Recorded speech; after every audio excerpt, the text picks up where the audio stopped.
Cool. Now, I also realize that not everyone wants to explore a brand new product. Like for some of you, Adobe might be, even though there's lots of great stuff about Adobe that you should definitely be trying out and allowing your kids to.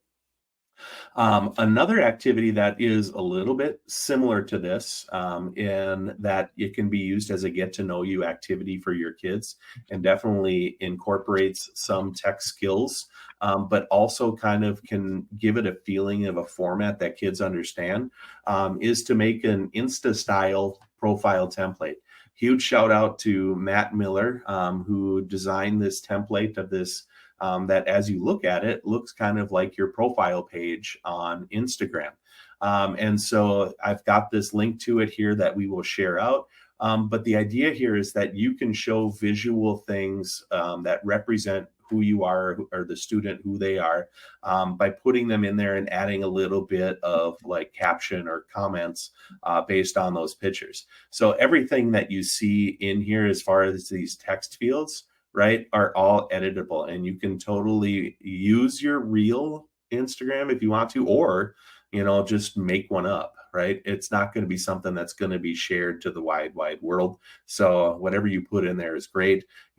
Add some names, add like followers and that sort of stuff, and then give a little description that sums up you in maybe like 3 lines. You can even make up a website there, or if they have a real one, put a real one in there. It's not going to hurt. And then what are some of the recent photos that are in there that might help to tell someone else even more about you, right? So I added one here that I had on my desktop. And then all I did here is I went up in Google Slides and I chose the comment button. And by clicking add comment here, I gave a caption basically to that photo. Because photos by themselves are great, but when the student gives them a little bit more context, it helps maybe understand them a little bit more. And you could see that I left some space that I could add some more here too. So you could make it that, hey, you got to fill in with 9 pictures, or you could just say, maybe we'll cut it off at like 5 or 6, that help to give a little bit, more about who you are.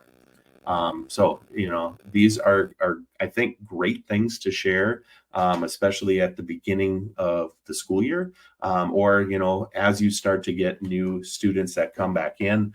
And you know what, I like these 2 activities because I think they, are portrayed in a style that students are familiar with, right? So they're not going to have to spend a whole lot of time learning something new. These platforms, I think, are pretty understandable for them.